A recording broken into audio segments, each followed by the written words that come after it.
अयथार्थ अनुभव में तीन प्रकार हुए थे, संशय, विपर्य और तर्क के भेद से। संशय किसे कहते हैं? तो एक ही सामने विद्यमान वस्तु में विरुद्ध मतलब भिन्न अधिकरण में रहने वाले जो अनेक धर्म है, स्थानुत्व, पुरुषत्व, तो इन धर्मों के वैशिष्ट्य को, संबंध को विषय करने वाला जो ज्ञान, एक ही सामने वाले विद्यमान पदार्थ में अनेक विरुद्ध धर्मों के संबंध को विषय करने वाले ज्ञान को संशय कहते हैं। जैसे उदाहरण दिया स्थाणुर्वा पुरुषवा इति। और मिथ्या ज्ञान विपर्ययः, जो मिथ्या ज्ञान होता है मतलब तदाभावति तत्प्रकारक जो ज्ञान होता है, रजतत्व अभाव वाली शुक्ति में रजतत्व को विषय करने वाला जो ज्ञान, उस ज्ञान को कहेंगे मिथ्या ज्ञान, और उस मिथ्या ज्ञान को ही विपर्यय कहते हैं। तो यह है अयथार्थ अनुभव का ही दूसरा प्रकार। फिर तीसरा है तर्क। तर्क किसे कहते हैं? तो व्याप्यारूपेण व्यापकारूपस्तर्कः, यथा यदि वह्निर्न स्यात् तर्हि धूमोऽपि न स्यात् इति।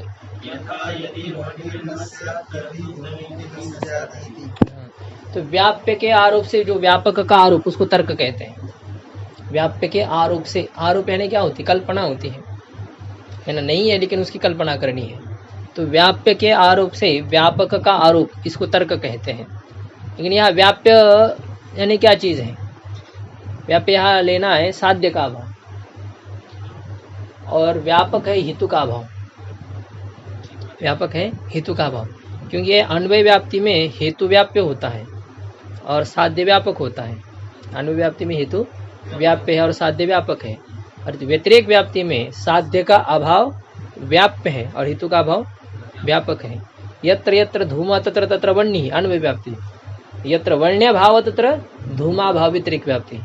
तो व्यतिरेक व्याप्ति में साध्य अभाव व्याप्य होता है और हेतु का अभाव व्यापक होता है।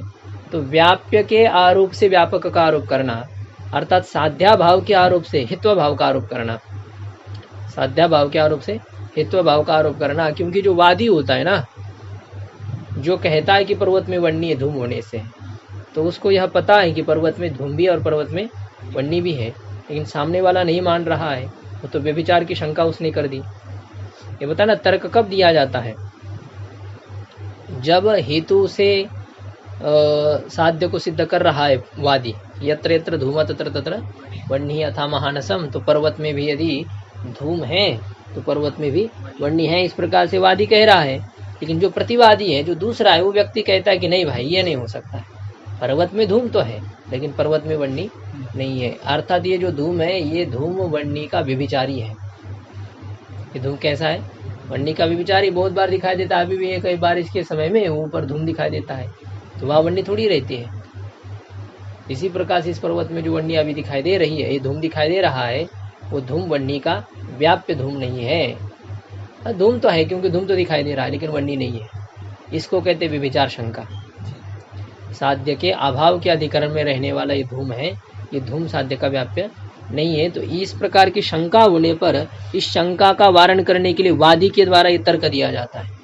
जो जानता है वहां पर वह्नि है, तो जिसको ये पता है वहां वह्नि है, तो उसके दृष्टि में वहां वह्नि का अभाव है क्या? जिसको ये पता है धूम जहाँ है वहां जरूर वह्नि है, जो वहां पर वह्नि को मानता है, उसके मत में, उसकी बुद्धि में वहां वह्नि का अभाव है क्या? लेकिन वह्नि के अभाव का वह आरोप कर रहा है, कल्पना कर रहा है। जैसे रस्सी पर सर्प का आरोप है ना, इसी प्रकार से यहाँ पर क्या हो रहा है? वण्य भाव का आरोप हो रहा है। वह्नि है और उसके अभाव का आरोप किया जा रहा है। कभी वह्नि का आरोप होगा, कभी वण्य अभाव का आरोप होगा। किसके द्वारा? वो जो जानता है उसके द्वारा। आरोप उसको कहेंगे कि जिसको पता है कि यहाँ पर वह्नि है, वण्य भाव है, तो ये तो पूर्व पक्षी तो आरोप नहीं कर रहा है, उसके लिए तो है ही, वो तो असलियत में मान रहा है कि वहाँ वह्नि नहीं है, ऐसा वो कहता है, ये यथार्थ है उसके मत में। लेकिन सिद्धांत कहता है कि भाई देखो वहाँ वह्नि तो है, लेकिन चलो तुम कहते हो कि यदि वहाँ पर वह्नि नहीं है, तो यदि वह्निर्न स्यात्, यदि वहाँ वह्नि नहीं होगी, ऐसा वो कह रहा है, मतलब उसको पता है, लेकिन तभी भी वो आरोप कर रहा है, वण्य भाव का आरोप कर रहा है। इसको कहते हैं बाधकालीन इच्छाजन्यम ज्ञानम। देखो अभी वो फिर से आ गया, उसका नाम है कुछ ऐसा, आहार्य ज्ञानम। बाधकालीन इच्छाजन्य ज्ञानम, आहार्य ज्ञानम। ये वर्ण्य भाव का बाध है, वहां पर वर्ण्य भाव का अभाव है। पर्वत में वर्ण्य भाव है या वर्ण्य भाव का अभाव है? वर्ण्य भाव का अभाव है। वर्ण्याभाव का भी अभाव अर्थात वर्णी है वहाँ पर, तो वर्ण्य भाव का अभाव होते हुए भी वहाँ पर क्या कर रहा है वादी, कहता है कि यहाँ पर वर्णी नहीं है। यदि मतलब वर्णी के अभाव का अभाव होने पर भी वर्ण्य भाव का आरोप किया जा रहा है, वर्णी होने पर भी वर्ण्य भाव का आरोप किया जा रहा है, तो यह है व्याप्य का आरोप। ये बोल रहा है ना कि यदि भाई तुम कह रहे हो कि यहाँ पर धूम है वर्णी नहीं है, वो कहता है ठीक, यदि तुम कहते हो वर्णी नहीं है तो फिर धूम को भी तुम नहीं मान सकते हो, क्योंकि वर्ण्य भाव का व्यापक होता है धूमा भाव। वर्ण्य भाव का व्यापक कौन होता है? धूमा भाव। यदि यहाँ वर्णी नहीं रहेगी तो धूम भी नहीं हो सकता है। दोनों का आरोप है, देखो वर्ण्य भाव का भी आरोप है और धूमा भाव का भी आरोप है, क्योंकि पर्वत में धूम या वर्णी है, दोनों भी है और दोनों के अभाव का आरोप किया जा रहा है वादी के द्वारा। तो कहता है कि यदि वर्णी नहीं रहेगी पर्वत में तो धूम भी नहीं रह सकता है। क्यों? बोले धूम से वर्णी कार्यत्वात्, क्योंकि धूम क्या वर्णी का कार्य है। हाँ, इसी प्रकार का वो रहता है। एक है दोनों प्रकार, एक ऐसा तर्क है यदि धूम वर्णी व्यभिचारी स्यात् तर्हि वर्णी जन्यो न स्यात्। ये दो, एक विषय शोधक तर्क और एक ऐसे दो प्रकार है इसमें टीकाओं में। हाँ, उसके द्वारा व्यापक का आरोप करना, तो साध्या भाव के आरोप से हेतु भाव का आरोप ऐसे होगा यहाँ पर, इसी प्रकार से रहेगा। ये तर्क का स्वरूप ऐसे रहेगा। तो ये भ्रांति ज्ञान इसलिए कहते हैं इसको, क्योंकि पर्वत में क्या वर्ण्य भाव है क्या? तो वर्ण्य भाव के अभाव वाले पर्वत में वर्ण्य भाव का आरोप है। जहाँ शुक्ति में रजत नहीं वहां पर आप रजत का आरोप करते हो, तो वह क्या हो रहा है? भ्रांति ज्ञान है। इसी प्रकार से यहाँ पर क्या हो रहा है? वर्ण्य भाव के अधिकरण में वर्ण्य भाव इतना है कि ये जानबूझ करके कर रहा है। वादी को पता है यह वर्णी है, लेकिन वो वर्ण्य भाव का आरोप कर रहा है। वहां हम जानबूझ करके नहीं करते। रस्सी पर सर्प हम जानबूझ करके देखते हैं क्या? नहीं, वहाँ दिखाई देता है, डर लग जाता है, तो कभी कभी ऐसा हो जाता है, हम नहीं करते जानबूझ करके। वहाँ हमारी पराधीनता और यहाँ हमारी स्वाधीनता है तर्क देने में। तो वो कहता है कि यदि वह वर्णी नहीं हो तो वर्णी धूम भी नहीं हो सकता, इसको कहते हैं तर्क। क्यों? ऐसे कैसे? यहाँ यदि आदमी नहीं रहेगा तो कुत्ते भी नहीं रह सकते हैं, या क्या शेर भी नहीं रह सकता, ये कोई तर्क होता है क्या? मतलब ये ठीक है क्या? वहाँ पर कुछ ना कुछ संबंध होना चाहिए ना। यदि लोटा नहीं तो वहाँ आदमी नहीं हो सकता, ये कोई कहेंगे? लोटा नहीं है तो आदमी भी नहीं हो सकता है। ये आदमी लोटे के बिना रह सकता है क्या? रह सकता है। इसलिए ये कल्पना नहीं होती कहीं पर भी। इसमें ऐसा तर्क क्यों दिया जा रहा है? वर्णी नहीं हो तो धूम भी न हो, तो बोले इसलिए है कि वर्णी का कार्य धूम है, और यदि वर्णी नहीं होगी, कारण नहीं होगा, तो कार्य कैसे रहेगा? कारण के बिना कार्य नहीं रह सकता है। तो तुम्हारा ये कहना है कि वहाँ धूम है, इसका मतलब तुम ये मानना चाहते हो कि कारण के बिना कार्य, तो कारण के बिना कार्य रह सकता है क्या? कारण के बिना कार्य न रहने के कारण से तुम्हें यहाँ पर धूम को यदि मानना है तो वर्णी को भी मानना पड़ेगा। ये है तर्क यहाँ पर। तो यदि वर्णिर न स्यात् तर्हि धूमोऽपि न स्यात्, ये बात समझ में आ रही है? इसी को तो फिर धूम भी नहीं रहेगा। यदि वर्णी नहीं रहेगी तो फिर धूम भी नहीं रहेगा। यदि के साथ साथ आता है वो। यदि का तो यदि हिंदी में यदि ही कहते हैं, यदि वर्णी नहीं रहेगी तो फिर धूम भी नहीं रहेगा। तो फिर ऐसा चेद भी आता है, तरी के स्थान पर चेद भी होता है। चेद का अर्थ यदि भी होता है कभी, ये चेद भी करते हैं। हाँ, तो यदि भवान आगच्छति चेत अहमपि आगच्छामि, हाँ, तो के लिए आ जाता है उसमें। यदि वर्णिर न स्यात् तर्हि धूमोऽपि न स्यात्, इस प्रकार से तर्क हो गया।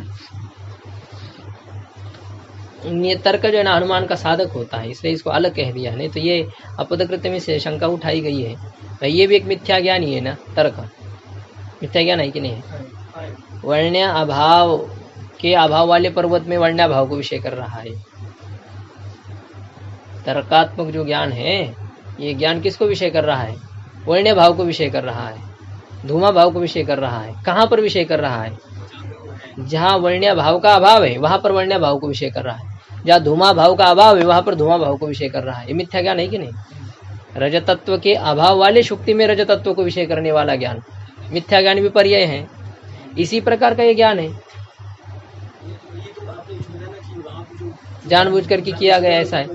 चाहे जैसा हो, इस ज्ञान का विषय तो ऐसा ही है ना, जो पदार्थ जहाँ नहीं वहां पर विषय करने वाला है। ये तो है ही, ये ऐसा है, लेकिन वहां पर एक बाहरी दृष्टि से आप विचार कीजिए। विपरीत ज्ञान के लिए क्या चाहिए? जो जहाँ नहीं है वहां पर उसको विषय करने वाला ज्ञान। और चाहे आप जानबूझ करके कर रहे हो, चाहे आप मतलब आपके अज्ञान से हो रहा है, चाहे दोष से हो रहा है, लेकिन वो जो पदार्थ जहाँ नहीं है वहाँ यदि आप उसको मान रहे हो, जान रहे हो, तो भ्रांति ज्ञान है। वो जानबूझ करके किया गया हो, चाहे अनजाने में किया गया हो, तो ज्ञान है ना भाई। वन्नी को आप जानबूझ करके स्पर्श कर रहे हैं, अनजाने में कर रहे हैं, सांप को आप जानबूझ करके छू रहे हैं या अनजाने में छू रहे हैं, तो क्या होगा उसका परिणाम? उसका एक ही परिणाम रहेगा ना, है कि नहीं? तो इसी प्रकार से यहाँ पर चाहे आप जानबूझ करके उसका आरोप कर रहे हो, चाहे अनजाने में कर रहे हैं, लेकिन स्वरूप तो उसका भ्रांति ज्ञान ही रहेगा। जो जहाँ नहीं है वहाँ पर आप जानबूझ करके ज्ञान कर रहे हैं, चाहे। हाँ, तो ये है, इस प्रकार से जब हो जाता है ना, मतलब तर्क को अलग नहीं कहना चाहिए। मैं कह रहा हूँ, पूर्व पक्षी का कहना ये है कि मिथ्या ज्ञान से तर्क को आप अलग क्यों कर रहे हो? तर्क तो मिथ्या ज्ञान ही हो गया ना, फिर विपर्य ही हो गया, तो दो ही प्रकार कर दो। हाँ, संशय तो हमें पूरी तरह से अलग लग रहा है, तो संशय और विपर्य ऐसे दो ही प्रकार अयथार्थ अनुभव में किए जाए, तर्क नहीं करना चाहिए।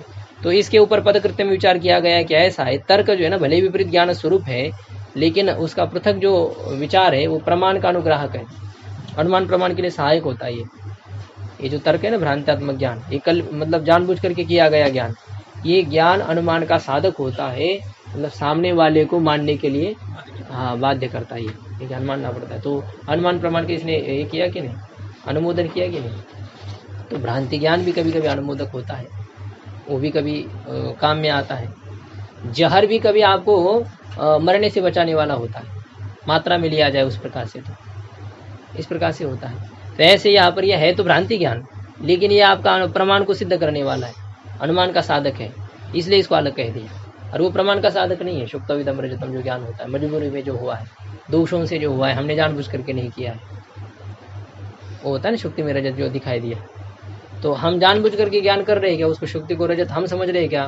नहीं नहीं, ये रजत ही है, मतलब हम कह रहे हैं नहीं नहीं ये मुझे रजत दिखाई दे रहा है, हाँ ये मैं इसको भले शुक्ति जानता हूँ लेकिन मैं इसको रजत मानता हूँ, ऐसा है क्या? नहीं, वहाँ दिखाई देता है, और यहाँ पर उसने जानबूझ करके किया है। तो ये प्रमाण का साधक है और वो प्रमाण का साधक नहीं है, इसलिए इसको अलग ही रखना उचित है, ये विचार किया गया है आगे। ठीक है, अभी ये हो गया अयथार्थ अनुभव में तीन प्रकार है ना। अभी क्रम से हमें क्या देखना है? स्मृति। स्मृति किसको कहते हैं? संस्कार मात्रजन्यम ज्ञानम स्मृति ही, केवल संस्कार से उत्पन्न होने वाले ज्ञान को स्मृति कहते हैं। तो वह स्मृति भी दो प्रकार की है, स्मृतिरपि द्विविधा, यथार्था अयथार्था च, प्रमाजन्या यथार्था अप्रमाजन्या अयथार्था। प्रमा से उत्पन्न होने वाली जो स्मृति है, प्रमा से उत्पन्न संस्कार होंगे, संस्कार से स्मृति होगी। देखिए, स्मृति का कारण अनुभव ही होता है। स्मृति का कारण कौन है? अनुभव। और जो संस्कार होते हैं वो व्यापार है। संस्कार क्या होते हैं? व्यापार, मतलब ज्ञान की जो सूक्ष्मावस्था है। किसी चीज का आपने अनुभव किया, तो अनुभव तो क्या है? वो तो अंतःकरण की वृत्ति है वेदांत शास्त्र के अनुसार। ये तो कहते हैं संयोग है, ये संयोग से एक ज्ञान उत्पन्न हो गया आपको। लेकिन जो ज्ञान है वो ज्ञान कैसा है? अनित्य है। ये पुस्तक है, दिखाई दे रहा है, तो एकदम पुस्तकम, ये ज्ञान आपको हो गया। और आप इसको रख देंगे, चाहे आप लोग चले जाएंगे, तो आपके पुस्तक है, ये ज्ञान रहेगा? इतना रखने की भी जरूरत नहीं, आपके सामने भी हो ना, तो आपका मन इधर उधर हो जाता है ना, तो आपको दूसरे वस्तु का ज्ञान होता है, तो इसका ज्ञान नहीं रहता है तब। तो ज्ञान जो होता है वो अनित्य होता है। तो अनुभव अनित्य है, लेकिन अनुभव के द्वारा संस्कार बन जाते हैं, उस वस्तु के संस्कार हो जाते हैं, सूक्ष्म वो रहता है, सूक्ष्म रूप से वो अनुभव रहता है। और कभी बाद में आपको इसका स्मरण होगा, अरे आज तो वो दिखाया था, पुस्तक दिखाया था। जैसे आप कभी बाद में चिंतन करेंगे, अरे इसके लिए वो पुस्तक दिखाया गया, तो आपको क्या होगा? इस पुस्तक का स्मरण हो गया। तो उस संस्कार है, उस संस्कार से स्मृति हो जाती है। तो स्मृति का कारण कौन है? अनुभव। संस्कार है व्यापार, संस्कार व्यापार है, अनुभव कारण है। तो ये जो अनुभव है, ये यदि यथार्थ अनुभव हो तो उससे होने वाली स्मृति भी यथार्थ है, और यह अनुभव यदि अयथार्थ है तो उससे होने वाली स्मृति भी अयथार्थ है। इसका अर्थ ये है कि आपको सर्प में सर्प का ज्ञान हो गया, अयम सर्प, ये ज्ञान आपको हो गया, तो यथार्थ अनुभव है अभी ये। और इस यथार्थ अनुभव से आपको कभी दूसरी जगह सर्प देखने पर स्मरण हो गया, अरे मैंने वहां सर्प देखा था, स्मरण हो गया। इस स्मरण को क्या कहेंगे? यथार्थ स्मृति कहेंगे। इसको कहेंगे यथार्थ स्मृति। अब कभी ऐसा होता है कि आपने रस्सी पर सर्प देखा है ना, तो संस्कार होंगे, इसे अनुभव किया है तो अनुभव किया है तो संस्कार होंगे, वो चाहे यथार्थ अनुभव चाहे अयथार्थ अनुभव। तो रस्सी पर सर्प देखा, आप भगे वहां से, चल दिए, नहीं भाई उस रास्ते से मत जाओ, वहां पर सर्प है, चले गए दूसरे रास्ते से चले गए, तो संस्कार उसके बने हुए हैं, है कि नहीं। और फिर आपको क्या होता है, कभी आप किसी सर्प को देखते हैं या कोई बात छिड़ती है तो आप क्या कहते हैं, अरे मैंने आज उस रास्ते में सर्प देखा, वहां पर क्या था, मैं जब आ रहा था तो बहुत बड़ा नाग वहां पर था, सर्प वहां पर था। आपको क्या हो गया, स्मृति हो गई। तो ये जो स्मृति, ये स्मृति यथार्थ है या अयथार्थ है? अयथार्थ स्मृति है, क्योंकि आपने रस्सी पर प्रतीत होने वाले सर्प को सर्प समझ लिया, वो सर्प ऐसा मान लिया, तो वो सर्पत्वेन आपने अनुभव किया, उसके संस्कार हो गए, और उसकी जो स्मृति आपको अभी हो रही है वो है अयथार्थ स्मृति। तो ऐसी सीधी बात है, जब यथार्थ अनुभव अयथार्थ अनुभव समझ में आ गया तो यथार्थ अयथार्थ स्मृति भी समझ में आ ही गई, ऐसे होता है। तो ये प्रमा से उत्पन्न होने वाली स्मृति यथार्था और अप्रमाजन्य स्मृति अयथार्था, इस प्रकार से हो गया। तो अब निकल गए हम, जंगल से बाहर निकल गए, है ना, बुद्धि पूरी हो गई हमारी, है बुद्धि पूरी हो गई, बुद्धि चल रही थी ना, रूप रस गंध स्पर्श शब्द संख्या परिमाण पृथकत्व संयोग विभाग परत्व अपरत्व गुरुत्व द्रवत्व स्नेह शब्द बुद्धि, यहाँ तक आ गए। अभी ये सुख ऐसा है, ये बुद्धि से जो है ना, ये आत्मा के ज्ञान शुरू, आत्मा के गुण शुरू हो गए, बुद्धि सुख दुख इच्छा द्वेष प्रयत्न धर्म अधर्म और संस्कारी सभी आत्मा के गुण हैं। तो उसमें अब ये दूसरा है सुख। तो सुख किसे कहते हैं? सर्वेषाम अनुकूल वेदनीयम सुखम,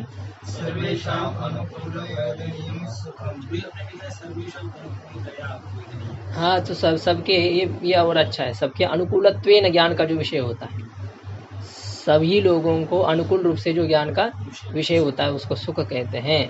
सुख किसको प्रतिकूल लगता है? सबको प्रतिकूल लगता है। हाँ, किसको प्रतिकूल लगता है? भंडारा किसको प्रतिकूल लगता है? हाँ, सबके लिए अनुकूल है।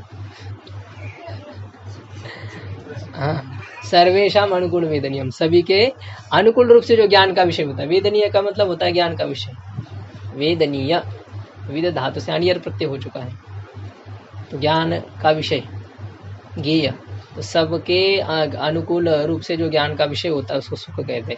ये सर्वेषाम इसलिए कह दिया, देखो अनुकूल रूप से ज्ञान का विषय दुख भी होता है, होता है, अनुकूल रूप से ज्ञान का विषय दुख भी होता है, होता है, होता है। आपको अनुकूल लगता है? अनुकूल रूप से ज्ञान का विषय दुख होता है या नहीं होता है? क्या मैं जो बता रहा हूँ, जैसे सुख जो है सबके अनुकूल रूप से ज्ञान का विषय होता है, मतलब ये बहुत अच्छा इस प्रकार से लगता है कि नहीं, कोई सुख होता है। तो सुख जो होता है मतलब कोई भी विषय से, इष्ट विषय के संपर्क से जो उत्पन्न होती है ना वृत्ति विशेष, उसको सुख कहते हैं हम। तो वो सुख सबके लिए अनुकूल रूप से प्रतीत होता है कि नहीं? सुख सबके लिए अनुकूल रूप से प्रतीत होता है। दुख भी अनुकूल रूप से प्रतीत होता है कि नहीं? हाँ, दुख अनुकूल रूप से प्रतीत होता है महात्माओं को। हाँ, किसको होता है? ऐसा नहीं, ये तो है, दुख अनुकूल रूप से प्रतीत होता है हम लोगों को भी। किसका? हमारे शत्रु का। शत्रु का जो दुख है हमें अनुकूल लगता है क्या? ये पदकृत्य का विषय बाबा, सर्वेषाम इसलिए बताया गया है। तो अनुकूल रूप से ज्ञान का विषय उसको सुख कहते हैं, तो ये सर्वेषाम देने की क्या जरूरत?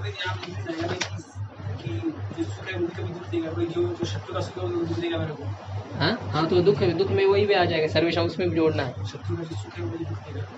हाँ, तो दुख के इसमें विचार किया जाएगा ना, उसका सुख में थोड़ी विचार करेंगे। तो छोड़कर हमने भी जो दुख हो रहा है वो अनुकूल नहीं मान सकते, क्योंकि आगे जाकर तो सुख आएगा।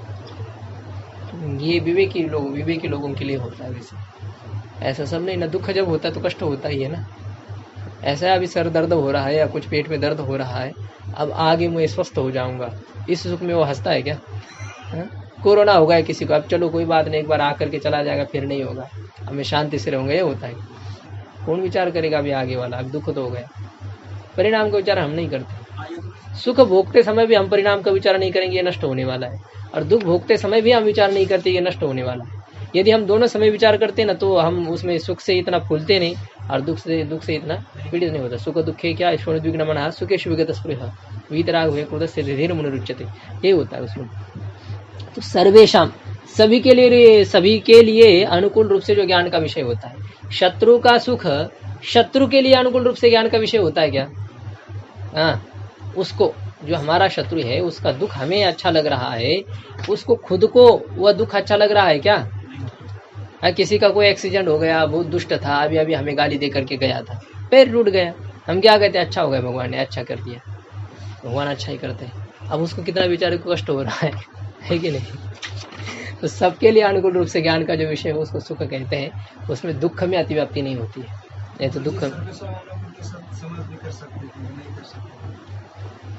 अनुकूलतया वेदनियम, ऐसा यह पाठ क्या है आपका इसमें? सर्वेशाम अनुकूल वेदनियम, अनुकूलतया हो तो इसमें तो एक ही है, तो ये तो ठीक ही है। अब यहाँ पर जब यदि करना है तो सर्वेशाम अनुकूल वेदनियम, अनुकूल रूपेण वेदनियम, ऐसा बीच में अध्याय करके समझ लेना है। अनुकूल ज्ञान का विषय ऐसा कर दीजिए, अनुकूलं च तद्वेदनं च, अनुकूल वेदनम, तो लेकिन ये तोड़ नहीं सकते वहां पर, क्योंकि सीधा ही वेदनीय बनाया गया, ज्ञान का विषय है वो। तो अनुकूल जो ज्ञान का विषय, हाँ ऐसा, अनुकूलम च तद्वेदनीयं च अनुकूल वेदनीयम, ऐसा करेंगे।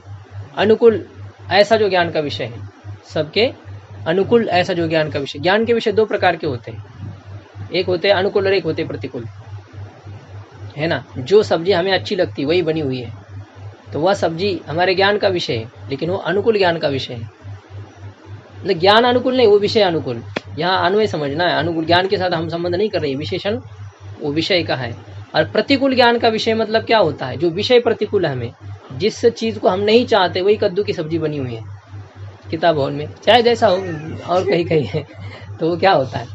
वो प्रतिकूल होता है। प्रतिकूल ज्ञान का जो विषय है वह दुख हो गया। अनुकूल ज्ञान का विषय जो होता है कद्दू की, वो प्राय बनती रहती है कद्दू की, और बहुत बढ़िया बनती है वो, मतलब वो अंदर भी नहीं घिस सकती है। अच्छा मुझे तो पता नहीं। हाँ, वहाँ पर इस प्रकार की होती है, जबकि ठीक है पानी तो अच्छा ही है, लेकिन प्राय होती रहती है ना, तो परेशान रहते हैं महात्मा लोग उसमें, तो बनती है तो वैसा है। तो सर्वेशाम अनुकूल वेदनियम सुखम हो गया, और प्रतिकूल वेदनियम दुखम क्या? अब इसमें भी सर्वेशाम का अन्वय समझ लेना है। सबके प्रतिकूल ज्ञान का जो विषय होता है, प्रतिकूल रूप से जो ज्ञान का विषय होता है, सबको लगता है कि भाई मुझे नहीं चाहिए, इस प्रकार से सब जिसका तिरस्कार करते हैं, ऐसा ही है। इस सुख दुख भाई है, देखो ये दोनों भी अधर्म की संतान है ये। अच्छा सुख नहीं उसमें नहीं, ठीक है, सुख और दुख है लेकिन एक साथ में है, किसी एक ही पुत्र है, तो ये है। दुख तो बहुत है, परेशान रहता है, वैसे उसको कोई नहीं लेना चाहते ना, और सुख को सब चाहते हैं। ऐसे ज्ञानेश्वर महाराज जी ने एक ऐसे स्थान पर दृष्टांत दिया है, ऐसा हो गया दुख को सब तिरस्कार करते हैं और सुख को तो सब लेना चाहते हैं। अब दोनों की माँ तो एक जैसी है, तो अब उसको लगा बेचारा दुख बहुत परेशान है, तो उसने क्या कर दिया, बोले सुख के कपड़े दुख को पहनाए और दुख के कपड़े सुख को पहनाए। अब लोगों को भ्रांति हो गई, उन्होंने सुख को ही क्या दुख को ही सुख समझ करके ले लिया। बोले ये संसार के जो सुख है ना, वो सुख नहीं है, वो सुख के कपड़े पहने हुआ दुख है। मतलब बाहर से वो सुख प्रतीत हो रहा है, लेकिन अंदर से है वो दुख।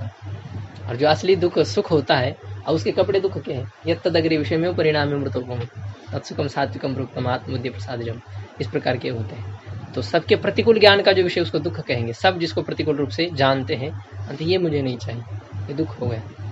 तो उसमें क्या आता है कि शत्रु का सुख भी हमें प्रतिकूल होता है, उसका कोई अच्छा हो गया तो हमें क्या दर्द होता है, आज भोजन ही नहीं जा रहा है, क्यों क्या हो गया, तो उसका लड़का जो अच्छी जो आप उसको लग गई, या उसको लॉटरी लग गई, हमारे शत्रु को वो कुछ केस में जीत गया वो किसी के साथ, तो हमें दुख होता है, हम भोजन नहीं करते। तो हमारे लिए प्रतिकूल ज्ञान का विषय है कि नहीं? वो क्या है प्रतिकूल ज्ञान का विषय? सुख। हाँ, तो उसका सुख प्रतिकूल ज्ञान का विषय है, तो वो दुख का लक्षण उसमें चला जाएगा, तो सर्वेशम ऐसा कहना इस प्रकार से है। तो उसके लिए वो प्रतिकूल ज्ञान का विषय है क्या शत्रु के लिए? नहीं, उसके लिए तो अनुकूल ज्ञान का विषय। तो प्रतिकूल वेदनियम दुखम हो गया। अभी इच्छा द्वेष प्रयत्न तीनों को एक साथ कहते, इच्छा काम क्रोधो द्वेषः कृतिः प्रयत्नः। इच्छा, इच्छा किसे कहते बोले कामना, कामना को इच्छा कहते। इदम में स्यात् इति इच्छा काम शब्दितः शब्दिता ऐसा कहा गया है। इति इच्छा एकीकृत्य क्या कुछ है, पंचदशी का श्लोक है। मतलब आत्मा और अनात्मा इनको एक करके अज्ञान से यह मुझे प्राप्त हो, यह मुझे प्राप्त हो, इस प्रकार की जो इच्छा इसी को काम ऐसा कहते हैं। तो इच्छा यानी काम, अंतःकरण में जो इच्छा है। ये काम का अर्थ वो ये नहीं, वासना ही नहीं समझना है केवल स्त्री विषय नहीं, कोई भी किसी भी विषय की इच्छा वो कामना हो गई। हाँ, और अभी क्रोध यानी क्या चीज़ है बोले द्वेष। क्रोध किसको कहते हैं? द्वेष को ही क्रोध कहते हैं ऐसे। यद्यपि द्वेष जो होता है ना क्रोध का एक प्रारंभिक स्वरूप होता है। द्वेष ही जब प्रकट हो जाता है तो क्रोध का रूप धारण करता है। द्वेष यानी होता है अंदर से हम उसके बारे में कुछ गलत सोच रहे हैं, हमें वो सहन नहीं होता है उसका जो होता है उसके बारे में विमत्सर है, मन में कुछ है तो उसको द्वेष ऐसा कहते हैं। राग और द्वेष जो होता है ना, राग भी प्रकट नहीं रहता है, द्वेष भी प्रकट नहीं रहता है। उसका राग का प्रकट स्वरूप ही काम होता है, द्वेष का प्रकट स्वरूप ही क्रोध होता है। गीता जी में आया ना, पहले राग और द्वेष के बारे में आया। इंद्रिय से इंद्रिय से अर्थ राग द्वेष व्यवस्थित हो तयोर्न वशमाग चित्तौ ह्यस्य परिपन्ति न। और आगे विचार करते हुए काम और क्रोध के बारे में कह दिया। अथ केन प्रयुक्त है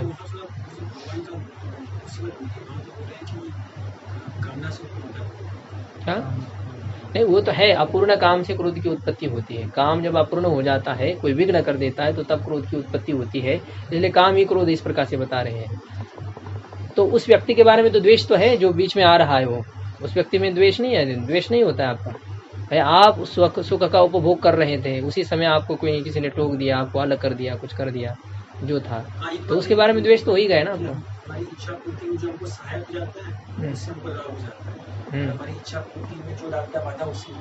द्वेष हो जाता है, और द्वेष हो जाता है तो फिर क्या है, वो तो कुछ दिन तक तो हम सहन करेंगे और फिर एक दिन क्या करेंगे, दे देंगे क्या दो चार उसको, फिर विचार भी नहीं आगे क्या होगा, वो भी देगा, ये भी देगा, वो भी देगा, ये भी देगा, तो ऐसे चलता जाएगा, कहाँ तक हो जाएगा। ये होता है क्रोध है, ये तामसी परिणाम है। ये बहुत ज़्यादा प्रकृष्ट हो जाता है ना तो वो चढ़ जाता है, वो अंदर से उसको जलन करने लग जाता है। फिर वो ठीक है, सर पर डसता क्यों है, उसको जहर जो है ना उसको पीड़ा पहुंचाता है, वो अंदर जलता रहता है, फिर वो दूसरे को काटता है तो बाहर निकल जाता है, बेचारा खाली हो जाता है। तो क्रोध से भी इसी प्रकार से हो जाता है। ये है, क्रोध से तो और जलन बढ़ती है शायद, ये है कि नहीं, वो और समय तक कुछ बना ही रहता है। हाँ, ये क्रोध खुद भी जलता है, दूसरे को भी जलाता है, ऐसा कह दिया है। तो क्रोध है द्वेष, ठीक है, ये द्वेष हो गया, इसको द्वेष को ही क्रोध कह दिया। इसकी कोई लक्षण नहीं कर रहे हैं, ऐसे ऐसे आपको समझाने के लिए ये कह रहे हैं कि भाई द्वेष ही क्रोध है, ऐसा समझ लो। कृति ही प्रयत्न, और कृति क्या चीज़ है?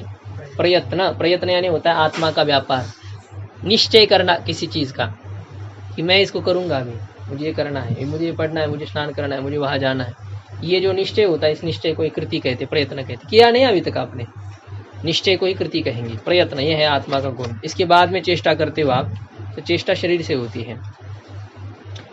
अब ये जो है धर्म और अधर्म किसे कहते हैं? विहित कर्मजन्यो धर्म, निषिद्ध कर्मजन्यस्त्व धर्म। विहित कर्म से जो उत्पन्न होता है, शास्त्रविहित कर्म के अनुष्ठान से जो उत्पन्न होता है उसको क्या कहते हैं? धर्म। मतलब ये पुण्य को धर्म कह रहे हैं।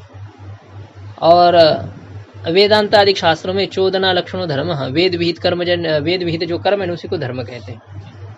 शास्त्र विहित कर्म को ही धर्म कहते हैं, शास्त्र निषिद्ध कर्म को ही अधर्म कहते हैं ना। धर्म का पालन करना चाहिए, मतलब क्या करना है? शास्त्र विहित कर्म का अनुष्ठान करना है।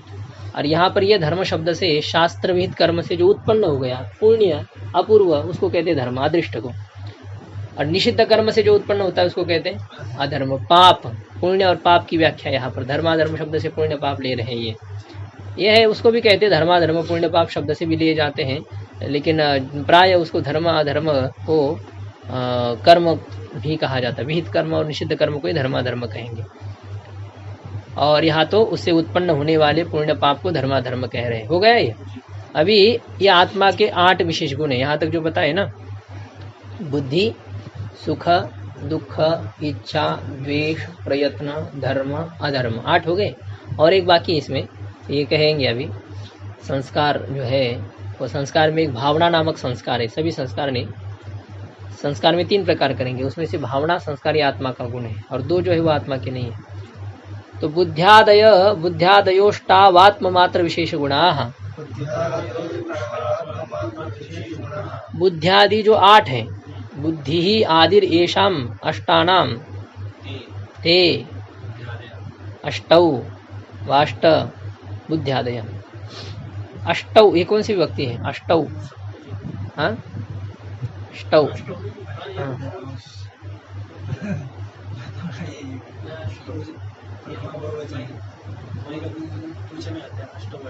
हाँ प्रथमा का द्विवचन और एक वचन क्या बनेगा? प्रथमा का, लेकिन द्विवचन बनेगा।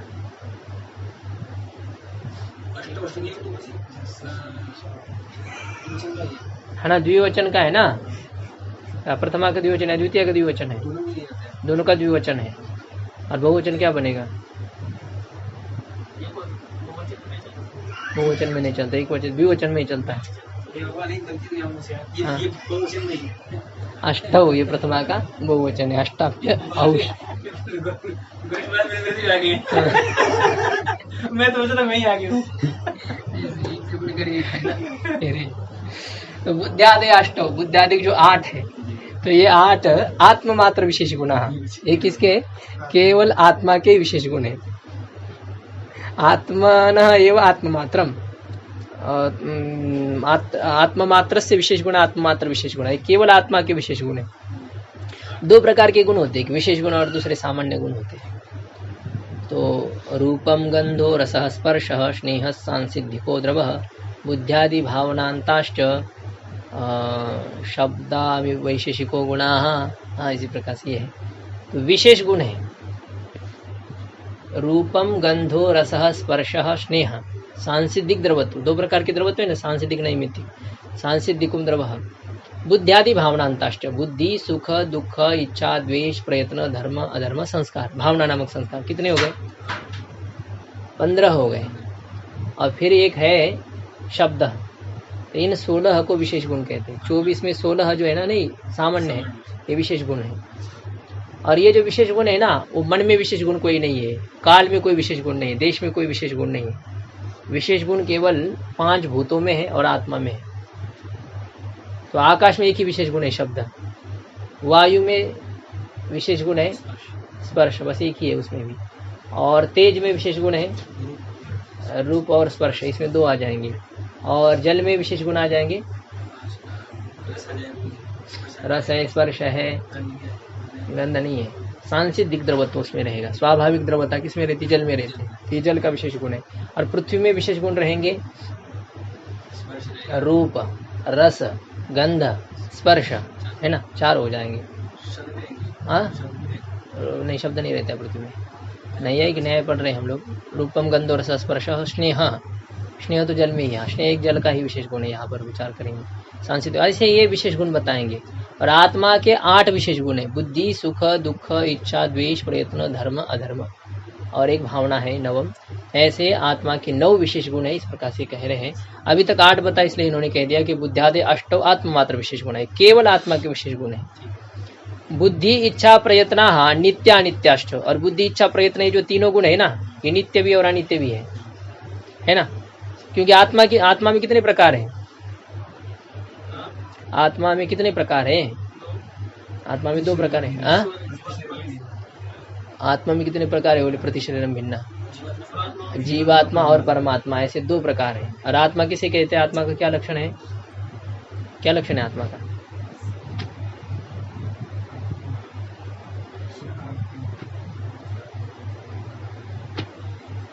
ज्ञानाधिकरणम आत्मा, जो समवाय संबंध से ज्ञान का अधिकरण है उसको कहते हैं आत्मा। और वह 2 प्रकार का, जीवात्मा और परमात्मा। तो ये जो बुद्धि इच्छा प्रयत्न है ना, ये जीवात्मा के भी विशेष गुण है और परमात्मा के भी विशेष गुण है। ये जो कहे ना 8 विशेष गुण, ये सभी जीवात्मा, ये सभी परमात्मा के नहीं, परमात्मा के केवल 3 ही विशेष गुण है। ईश्वर में 8 ही गुण रहते हैं कुल, उसमें से 3 विशेष गुण है, बुद्धि सुख इच्छा। ये जीवात्मा में भी है और परमात्मा में भी है। बुद्धि सुख नहीं, बुद्धि इच्छा और प्रयत्न, सुख नहीं, वहाँ पर सुख भी नहीं दुख भी नहीं है, वो तो है इसमें रहेंगे। दुख जा रहेगा ना, वहाँ सुख रहेगा। दुख सुख ये सब जीव में है, राग द्वेष सब जीव में है।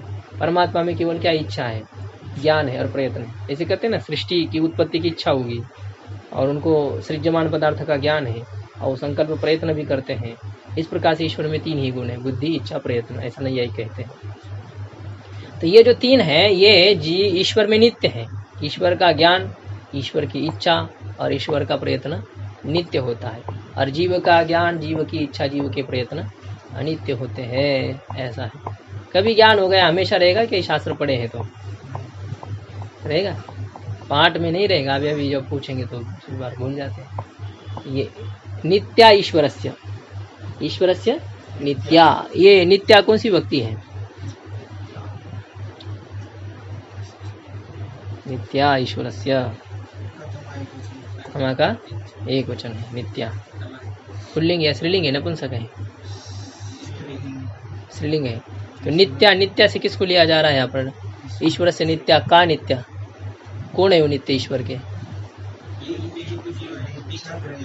तो इसमें बुद्धि, इच्छा, प्रयत्न 3 है, तो उसमें एक वचन करेंगे नित्या स्त्रीलिंगी। हाँ क्या विसर्ग कहाँ चला गया? विसर्ग गया वहां पर जो लघु रखी है ना अंदर, वही गया है वो, ढूंढिए वहां पर मिल जाएगा। हाँ मिल जाएगा। ऐसे अब पढ़ाना है ना तो कोई ना कोई तब वो हो जाएगा, ठीक हो जाएगा। ये हाँ बहुवचन होना चाहिए ना, तो विसर्ग कहाँ चला गया? नित्या, ईश्वर से नित्या ऐसा होना चाहिए। अनित्या जीवस्य बुद्धि, इच्छा, प्रयत्न नित्या, बुद्धि, इच्छा, प्रयत्न नित्य है। और पुल्लिंग या स्त्रीलिंग है? नित्या। स्त्रीलिंग क्यों? हाँ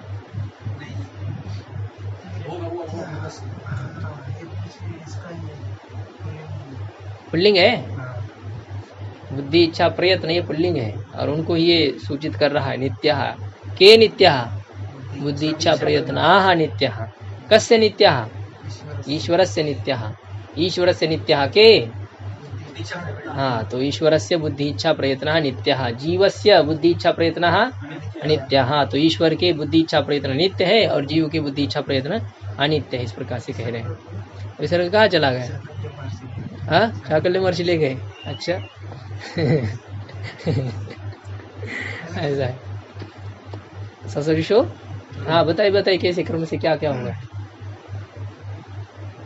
हाँ आगे विसर्ग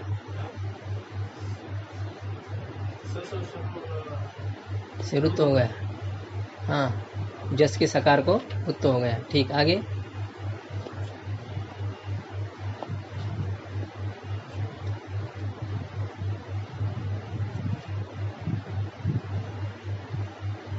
शाकल्य ऋषि को नहीं जानते आप?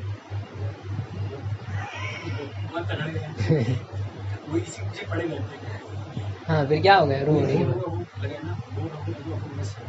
यूशी, इस सूत्र से क्या हो गया? यकार हो गया। फिर हाँ वर्ण कहाँ है पीछे? आगे पीछे ईश्वरस्य नित्या, ईश्वरस्य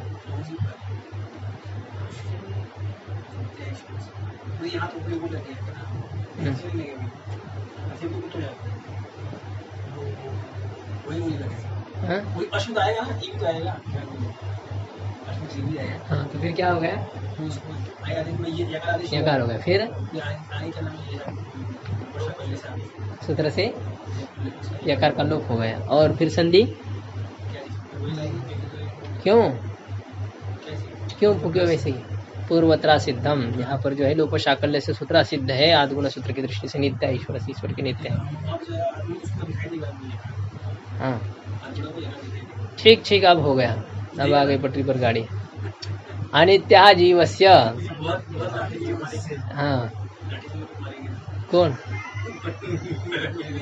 अब बताओ कहा कोई प्रसंग है? हो गया ना वो भाई इतना हम लोग कष्ट दे रहे हैं। वो कष्ट क्यों? आप ही उसमें परेशान हो रहे हैं। वो क्यों कष्ट दे रहा है आपको? आप उसको कष्ट दे रहे हैं भाई। शास्त्र उन्होंने इतने मेहनत से बनाया और आप उसको भूल रहे हैं।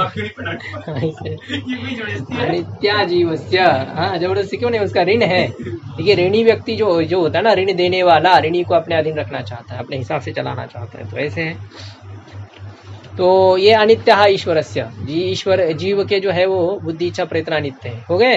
अब संस्कार कितने प्रकार के उनको बताया जा रहा है।